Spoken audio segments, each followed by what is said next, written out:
딥러닝 기초반 6주차 강의 시작하도록 하겠습니다.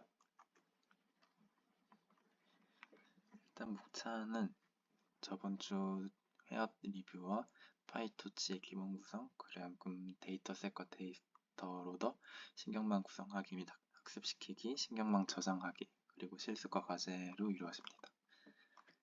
먼저 저번 주차 복습부터 하자면은 인공신경망은 인간의 신경망을 모방하여 수많은 노드와 가중치로 구성된 컴퓨팅 시스템이었고, 이렇게 노드와 가중치가 많기 때문에 복잡한 인풋과 아웃풋의 관계도 학습할 수 있었다. 이런 내용에 대해서 다뤘었고요. 레이어는 역할에 따라 모인 노드들의 집합으로 신경망을 구성하는 층이었고, 역할에 따라 입력층, 은닉층, 출력층으로 나뉘었었죠. 입력층은 이제 데이터를 받는 역할을 하는 층, 은닉층은 데이터를 변형하는 층, 그다음 출력층은 데이터를 출력하는 층. 입력층이랑 출력층과 다르게 은닉층은 개수가 2개 이상일 수 있었죠.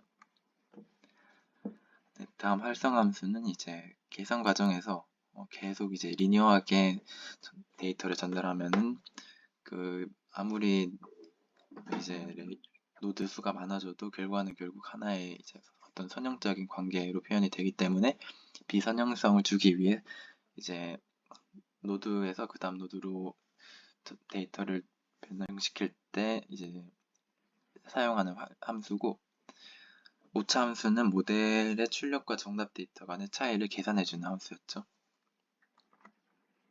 순전파와 역전파는 그냥 이제 데이터를 입력해서 이제 레이어를 통과시키면서 변형시키는 그 과정을 순전파라고 하고, 역전파는 이제 오차 함수에서 나온 이제 오차를 통해 옵티마이저가 가중치를 수정하는 과정을 역전파라고 했습니다. 최적화 함수는 이제 역전파 과정에서 계산된 규율들을 바탕으로 가중치를 업데이트해주는 함수였죠. 옵티마이저입니다. 모델 학습 과정은 기본적으로 전체 데이터셋을 학습 데이터셋과 평가 데이터셋으로 나누고 이제 이를 통해 모델을 학습하고 성능 평가하는 과정을 통해 이루어지고, 그중 학습 단계는 데이터 수집,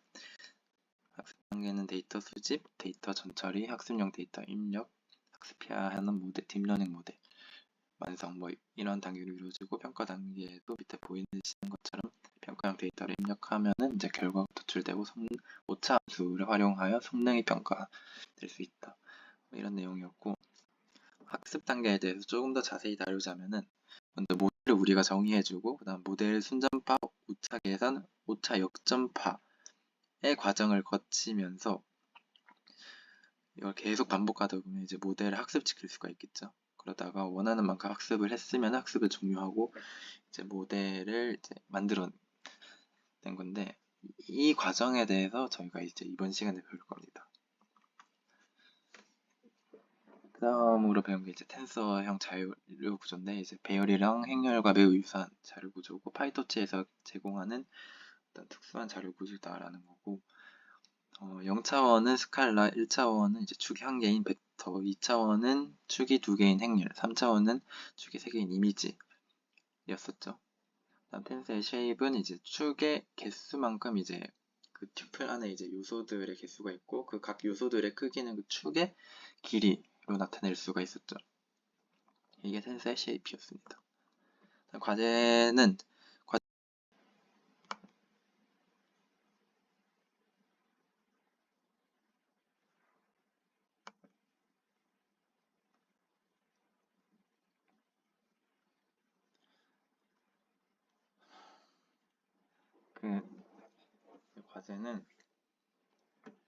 과제 정답은 일단 이렇게 되고요. 일단은 쉐입이나 데이터 타입 같은 경우는 다 아실 거고, 리졸트 1 같은 경우도 그냥 단순히 2개 더 하는 거니까 쉬운데, 이제 리졸트 2 같은 경우에는 주의하셔야 될 게 고차원 텐서끼리의 곱 같은 경우에는 요 연산을 못 써요. 그래서 꼭 매트멀 연산을 써주셔야 되고, 이게 행렬이잖아요. 근데 행렬이 2차원이잖아요. 근데 지금 저희가 행렬 곱을 하려고 하는 이 텐서 1이랑 2는 3차원이죠. 그래서 이런 경우에는 행렬 곱이 어떻게 연산이 되냐? 끝에 두 개만 행렬로 취급을 하고 앞쪽은 그냥 배치로 해석을 합니다. 이제 배치가 뭔지는 나중에 이제 곧 배울 거고, 행렬 같은 경우는 행렬 곱을 할 때는 이제 저희가 이렇게 예를 들어서 한다고 치면은 요렇게 크기가 같아야겠죠. 그러니까 첫 번째 행렬의 열의 개수와 두 번째 행렬의 행의 개수가 같아야겠죠. 그래야 행렬 곱이 연산이 가능한데, 그래서 저희가 지금 같은 경우에는 3, 28, 28, 3 여기 숫자 잘 기억이 안 나는데 뭐 3이랑 어떤 동그라미 세모 있을 거고, 여기도 이제 이미지2도 똑같이 3이랑 동그라미 세모 이렇게 있을 거잖아요. 근데 이 두 개 행렬 곱을 하려면 이렇게 두 개를 맞춰줘야 된단 말이에요. 그래서 이렇게 두 개의 텐서 쉐입에서 이렇게 두 개의 위치를 바꿔주는 연산이 필요해요. 그냥 행렬 곱을 바로 넣으면 안 되고. 그래서 이제 펄뮤트 0, 2, 1이라는 연산을 추가를 해줬습니다. 그래서 이렇게 펄뮤트 함수를 통해서 행렬 곱이 가능하도록 바꿔주고, 매트머리 함수로 하면은 과제는 이렇게 하시면 되는 걸로 되겠습니다. 그럼 파이토치의 패키지 기본 구성인데, 저번 시간에 저희가 파이토치에 대해서 배웠잖아요. 이제 그 안에 정확히 어떤 패키지, 어떤 기능이 있는지를 지금 저희가 알아볼 텐데, 우선 먼저 기본적으로 토치가 있겠죠. 그냥 토치는 이제 메인 네임스페이스고 텐서 등 다양한 수학 함수를 포함하고 있습니다. 그럼 토치.오토그레드는 자동 미분을 위한 함수들이 포함되는데, 지금은 자세히 알 필요는 없고, 밑에 있는 토치.nn 이랑 토치.옵팀 이게 중요한데, 토치.nn은 뭐냐면은 신경망을 구축하기 위한 다양한 데이터 구조나 레이어 등이 정의되어 있어요. 그래서 저번 시간에 배운 활성화 함수, 손실 함수 같은 함수들이 이 토치.nn 패키지 안에서 제공이 된다고 보시면 됩니다. 그뿐만이 아니라 이제 레이어를 통해 레이어를 통과할 레이어에서 레이어를 통과할 때 어떻게 통과시킬 거냐에 대한 연산을 해주는 메서드도 포함이 됩니다. 다음 토치.5팀은 저번 시간에 배운 그 활성화 함수가 아니라 그 최적화 함수, 옵티마이저 함수를 제공해주는 패키지라고 보시면 됩니다. 그래서 확률적 경상화공법 SGD를 중심으로 한 파라미터 최적화 알고리즘이 구현되어 있다. 이렇게 되어 있고, 밑에 토치.utils.data랑 토치.onns 이거는 관심 있으면 한번 읽어보시고, 지금 다루진 않을 거기 때문에 나중에 한번 따로 공부해 보시는 걸로 하겠습니다. 다음 배치 데이터셋과 데이터 로더에 대해서 다뤄볼 건데, 먼저 아까 언급한 배치가 뭐냐? 저희가 이제 많은 양의 데이터를 한 번에 계산하면 비효율적이잖아요. 그래서 그 데이터들을 분할하여 요 데이터들을 이렇게 분할을 해요. 분할을 해서 한 번에 계산하는 게 아니라 얘들끼리 나눠서 계산을 동시에 하는 거죠. 그러면 좀 더 효율적이게 되겠죠. 이때 요 하나의 묶음을 배치라고 하고요. 요 묶음의 수를 배치 사이즈라고 합니다. 그래서 배치 처리 예시 같은 경우는 이제 3,28,28 모양의 이미지는 총 3 곱하기 28 곱하기 28개의 인덱스를 가지겠죠. 그러면 얘를 통해서 뭔가 계산을 하려면은 3 곱하기 28 곱하기 28번의 연산을 해야 되는데, 그러면 너무 많잖아요. 그래서 배치 크기를 64로 처리하면은 이렇게 3 곱하기 28, 3,28,28 형태의 텐서 자료에 맨 앞에 축에 이제 배치 크기가 추가가 돼요. 그래서 배치 크기를 처리하면 차원이 높아지거든요. 그래서 이렇게 되면 이제 64,3,28,28 한다면은 배치가 64라는 뜻이고, 그 뒤에 있는 요 이미지를 3 곱하기 28 곱하기 18개 인덱스를 64개씩 나눠서 연산한다는 뜻이 됩니다. 그래서 대부분의 배치는 맨 첫 번째 위치를 합니다. 배치 크기 선택 시 고려사항은 너무 작으면 노이즈가 크고 학습이 불안정할 수 있고, 너무 크면은 메모리가 이제 한 번에 계산하는 양이 많아지기 때문에 메모리가 부족할 수 있겠죠. 그 다음 보통 이해 배수를 많이 씁니다. 클래스 정의학인데, 이제 데이터셋을 그냥 아무렇게나 데이터를 가져와서 하기엔 쉽지 않잖아요. 그러지 않고 또 그리고 모델 구현 학습하는 파트와 데이터셋 불러오는 파트를 하는 코드를 분리시켜야지 또 가독성이 높아지기도 하고 하기 때문에, 저희가 데이터셋과 데이터 로더라는 클래스를 따로 저희가 활용을 합니다. 데이터셋은 뭐냐면 말 그대로 샘플과 정답 데이터를 저장하는 클래스입니다. 데이터셋은 데이터셋 불러오기를 통해 만들 수도 있고, 저희가 직접 사용자 정의 데이터셋을 만들 수도 있는데, 그래서 데이터셋 불러오기 같은 경우에는 여기서 데이터셋이라는 이제 패키지가 있는데, 이 패키지에서 패션 앱리스트라는 데이터셋을 제공을 합니다. 이렇게 직접 제공하는 데이터를 저희가 활용하면은 그게 데이터셋을 불러오는 게 됩니다.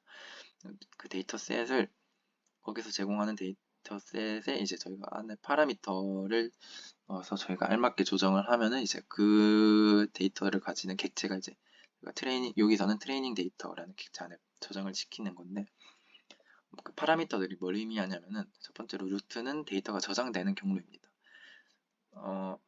트레인은 학습용인지 테스트용인지를 결정하는 변수고, 트루면은 이제 트레인 데이터겠죠. 다운로드는 이제 루트의 데이터가 없는 경우 인터넷에서 다운로드하라 는 의미를 하라는 명령을 하는 변수고, 트랜스폼은 데이터들의 전처리 방식을 결정합니다.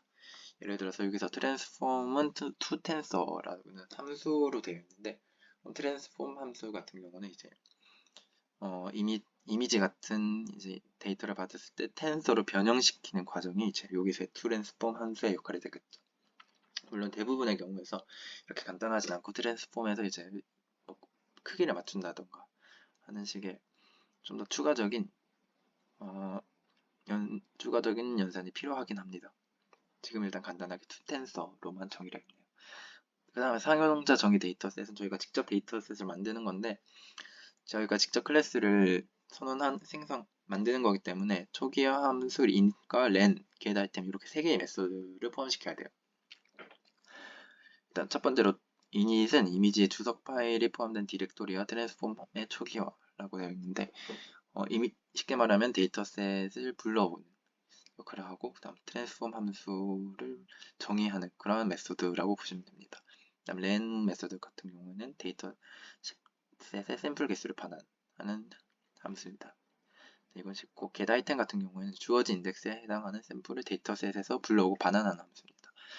뭐 데이터셋에 데이터가 되게 많을 건데 1000번째 데이터가 뭐냐 라고 딱 하면은 그 1000번째 데이터를 불러오고 그거를 반환해주는 함수라고 보시면 됩니다. 그래서 요 코드 안에 있는 자세한 함수, 그래서 이렇게 세 개의 함수가 필요하고 각각 역할이 이 정도다라는 것 말고, 정확하게 세세한 함수가 어떤 건지를 다루긴 지금은 좀 배경 지식이 없기도 하고, 나중에 이제 지금은 저희가 이제 이거를 사용 안 할 거기도 하기 때문에 이 클래스에서는, 이 수업에서는 이거는 생략하도록 하고, 나중에 이제 스스로 이제 공부를 할 때 한번 찾아보시면 도움이 될 것 같습니다. 클래스 정의하기 데이터 로더는 데이터셋을 샘플에 쉽게 접근할 수 있도록 순회 가능한 객체로 감싸는 클래스인데, 이게 뭔 소리냐면은 저희가 포문을 돌릴 때도 안에 i는 0이라는 변수를 초기화해서 점점점 해서 이런 식으로 돌리잖아요. 그럼 이제 i가 요 반복문을 도는 거잖아요. i가 하나씩 증가하면서, 이때 요 i를 그 이터레이터라고 합니다. 그럼 이 데이터 로드는 뭐냐면은 데이터셋 안에 데이터가 엄청 많을 거 아니에요. 그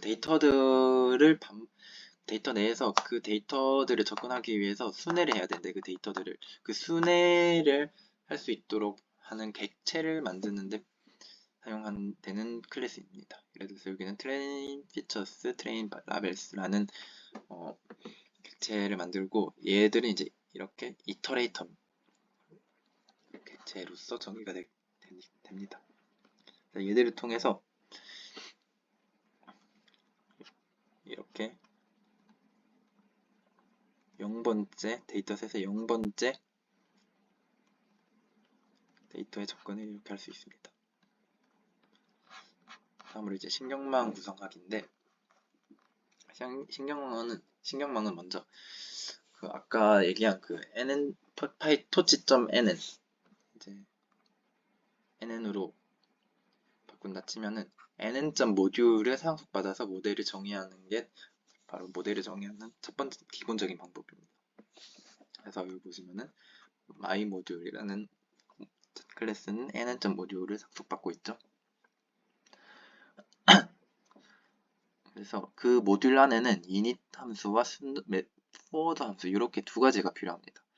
init 함수에는 모델을 정의하는 데 필요한 기본적인 정보들, 어떤 활성화 함수를 쓰냐, 뭐 노드 레이어 개수는 몇 개냐, 노드 개수는 몇 개냐, 이런 것들을 정의를 하고, forward 함수에서는 순전파 과정을 수행하도록 함수를 설계를 할 겁니다.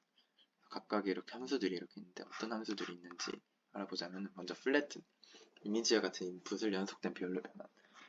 이거 같은 경우는 예를 들어서 저희가 모델에 이미지 데이터를 넣었다고 칩시다. 그러면은 뭐 이런 식으로 인덱스들이 있겠죠. 걔들을 모델에 넣기 위해서는 이렇게 펼쳐 줄 필요가 있어요. 그래서 이렇게 펼쳐서 납작하게 만드는 함수가 바로 flatten 함수입니다. flatten 메서드고,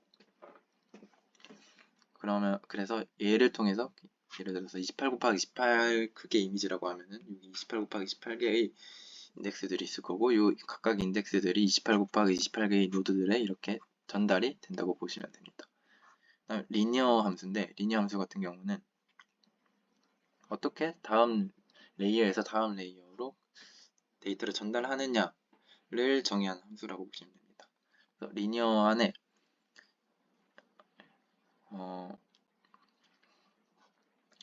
리니어라는 함수를 쓰면은 저희가 예전에 배운 가중치 하나 곱해서 다 더하는 그 연산을 수행하는 함수라고 보시면 되고, 요 앞에 있는 x가 바로 이제 데이터를 전달하는 레이어의 노드 개수, 그다음 y가 이제 데이터를 전달받는 레이어의 노드 개수라고 보시면 됩니다.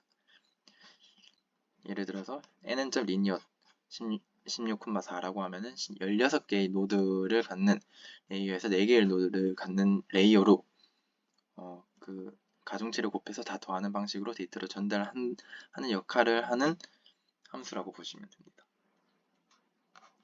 렐루는 활성화 함수입니다. 역시나 nn에서 제공을 하는 함수고, 요 리니어 함수 뒤에 쓰면 되겠죠. 이렇게 선형적으로 전달한 뒤에는 활성화 시킬 필요가 있기 때문에. 참고로 요 리니어 말고 다른 함수도 충분히 쓸 수가 있는데, 지금은 리니어만 하는 걸로 합시다. 렐루도 가장 많이 쓰이는 활성화 함수인데, 다른 활성화 함수도 저번 시간에 배운 것처럼 많지만 지금은 일단 렐루를 대표적으로 사용하는 걸로, 렐루를 예시로 하고 있는 겁니다. 시퀀셜 함수는 뭐냐면은 저희가 이렇게 리니어, 렐루로 데이터가 어떤 함수에 넣어지는지를 이렇게 저희가 정했잖아요. 그럼 걔들을 모아주는 함수라고 보시면 됩니다. 이게 순서가 중요한데, 여기 보시면은 시퀀셜 함수 안에 저희가 이 안에 이제 모델의 데이터가 거치는 함수들을 쫙 나열을 했잖아요. 근데 중요한 건 이 순서가 같아야 돼요. 그래서 무조건 첫 번째 리니어 함수는 첫 번째 입력층에서 은닉층으로 가는 그 함수고, 그다음에 그 전달에 대한 활성화 함수고, 요 첫 번째 렐루는 그 뒤에 있는 요 리니어 함수 같은 경우에는 여기서 전달받는 그 레이어에서 그 다음 레이어로 전달시켜주는 함수이기 때문에 이렇게 두 개는 같아야겠죠. 이렇게 두 개도 같아야 되고, 그 다음에 맨 첫 번째 있는 리니어 함수에 x값은 입력층의 노드의 개수가 되고 마지막 리니어 함수의 노드의 개수는 출력층의 노드의 개수가 되겠죠. 네.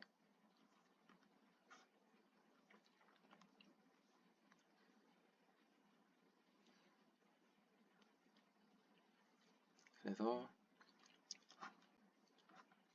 그 연산 순서대로 시퀀셜 함수 안에 이렇게 넣어주시면 됩니다.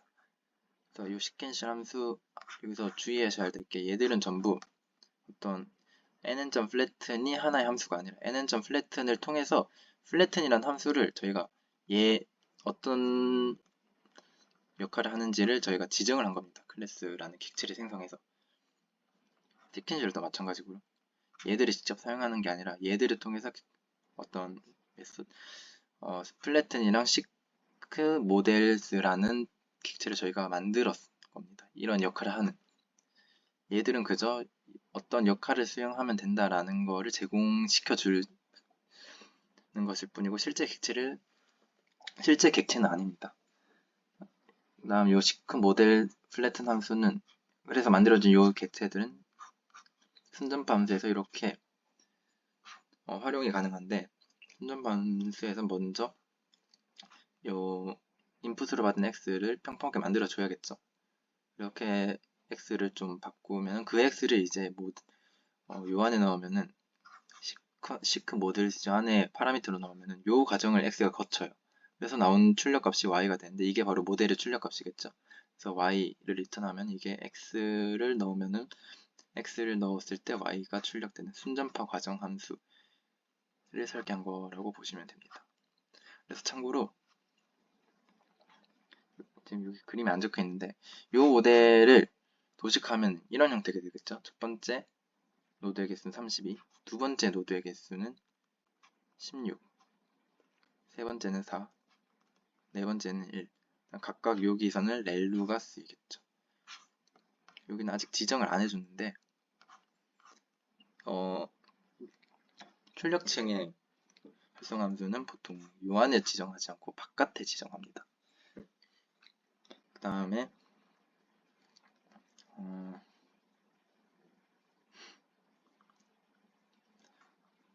여기서 보시면은 각각 하나가 이제 32, 16, 16, 4, 4, 1 하나를 레이어라고 볼 수 있겠죠. 그러면 얘들이 입력층과 출력층이기 때문에 나머지 얘들은 다 은닉층이겠죠. 그래서 은닉층이 두 개다 라는 것도 알 수 있습니다. 그래서 이런 함수 클래스들을 사용해서 클래스를 이렇게 정의를 하면 됩니다. 그러면 이렇게 클래스 그 모델을 저희가 정의를 했으면 학습을 시켜야겠죠. 최적화 과정은 기본적으로 최적화 과정은 저번 시간에 다 배웠을 거기 때문에 걔들이 어떻게 구현되는지 코드로 보자면은 먼저 오차 함수와 최적화 함수가 정의가 돼야 될 텐데 오차 함수도 똑같이 그냥 NN에서 제공하는 MSE 로스라는 그냥 클래스를 사용해서 그냥 로스 펑션이라는 함수를 저희가 지정을 하면 됩니다. MSE 로스를 사용한다고. 그냥 이렇게 불러오면 끝이기 때문에 쉽습니다. 이제 옵티마이저 같은 경우도 이제 옵티마이저는 토치.optim이라는 패키지에서 제공이 된다고 이전에 그 첫 번째 절에서 말했죠. 그래서 똑같이 이렇게 하면 되는데 여기서는 매개 변수들이 있죠. 이 매개 변수들을 이 뭐냐면은 얘는 첫 번째 매개 변수는 여기서 최적화의 대상을 알려주는 매개 변수입니다. 예를 들어서 여기는 my first 모델의 파라미터를 최적화의 대상으로 삼겠다라는 뜻인데 여기서 파라미터는 가중치를 의미합니다. 저희가 업데이트 시켜야 될 건 가중치겠죠. 그래서 이 안에는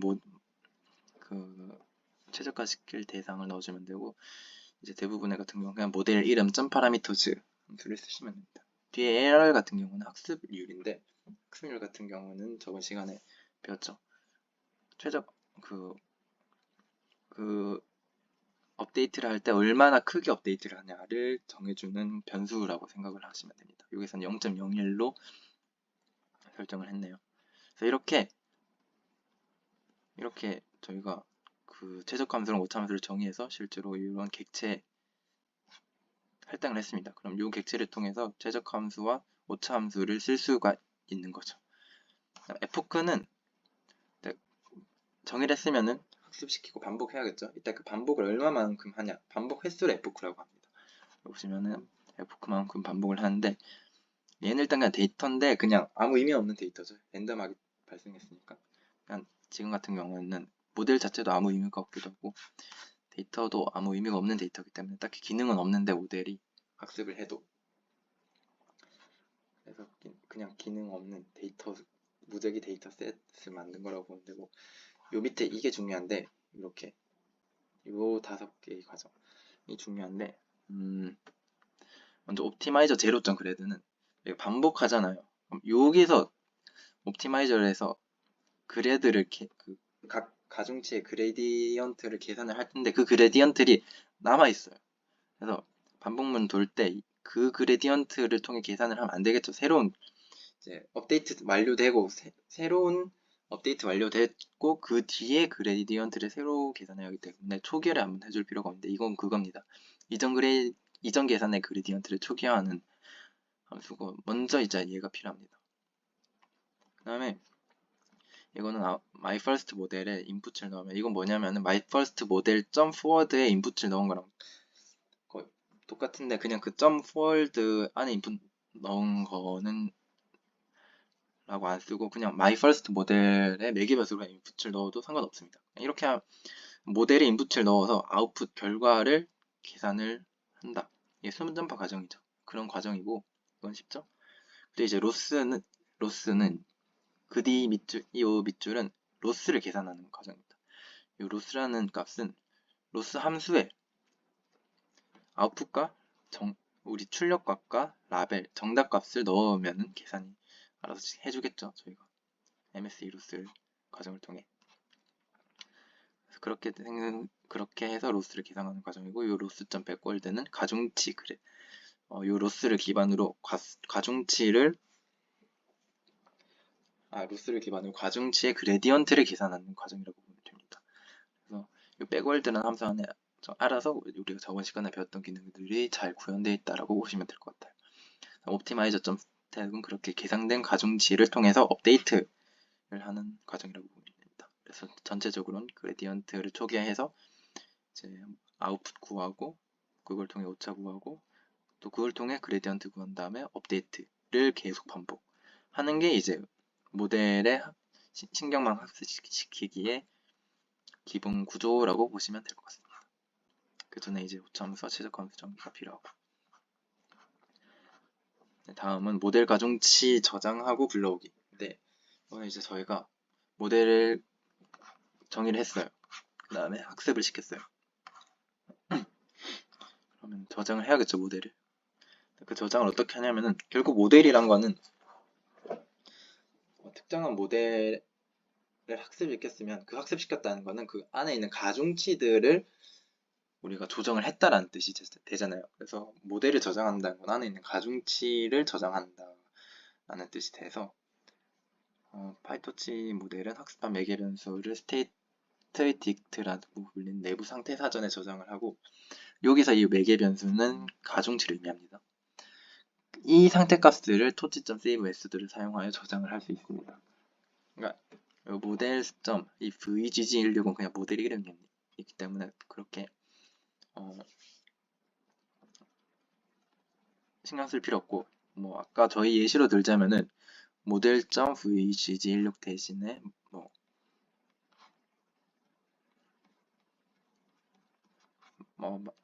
마이 모델, 마이 퍼스트 모델이라고 하면 되겠죠. 아니지. 마이 모델이라고 해야겠죠.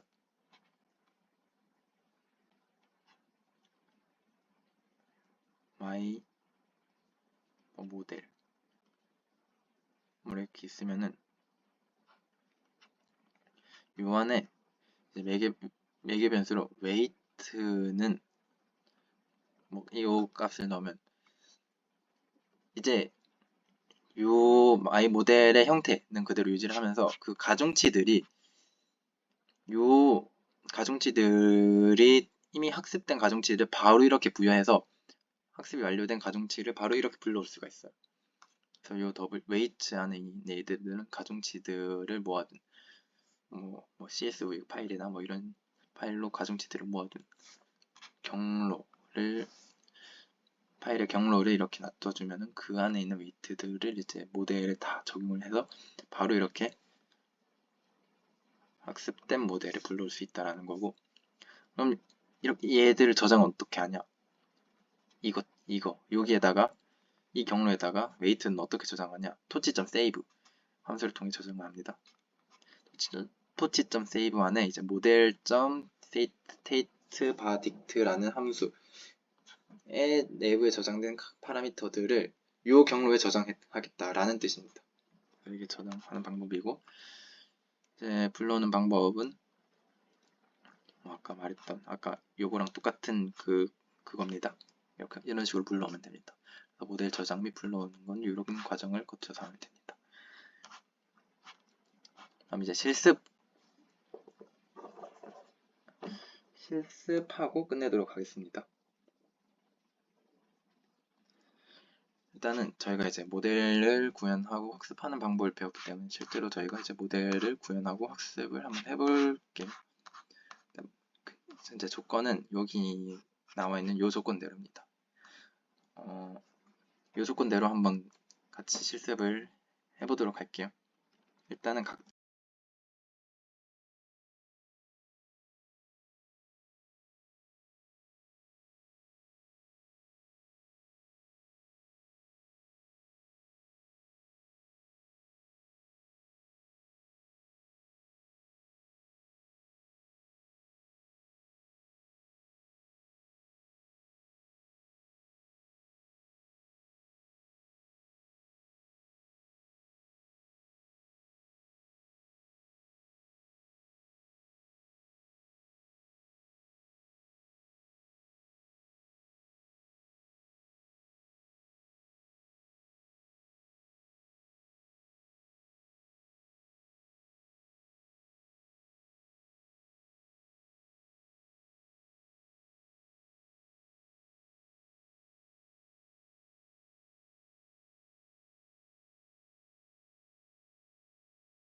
과제 설명만 하고 잠깐 끝내자면, 과제는 저희가 이제 실제로 이제 기능이 있는 신경망을 한번 만들어 볼 건데, 바로 숫자 이미지 분리하기입니다. 일단은 기본적으로 어떤 모델을 만들 거냐면 28 곱하기 28 크기의 숫자 이미지를 받아 0에서 9에 해당하는 확률값을 출력하는 분류 모델을 정의할 겁니다.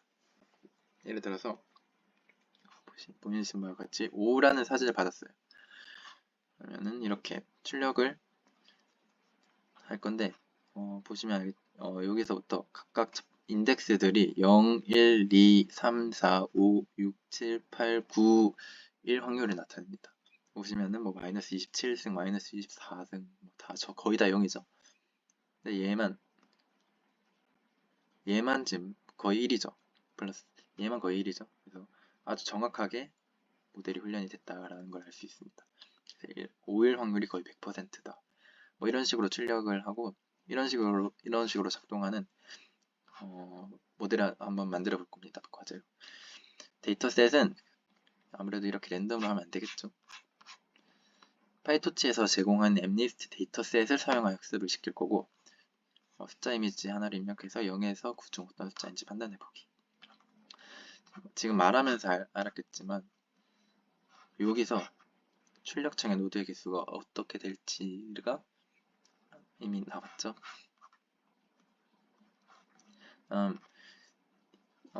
모델의 명세표는 이렇게 됩니다. 이 형태를 지켜주시면서 모델을 만들면 될 것 같습니다. 이 형태를 만들어주셔야 이 구조를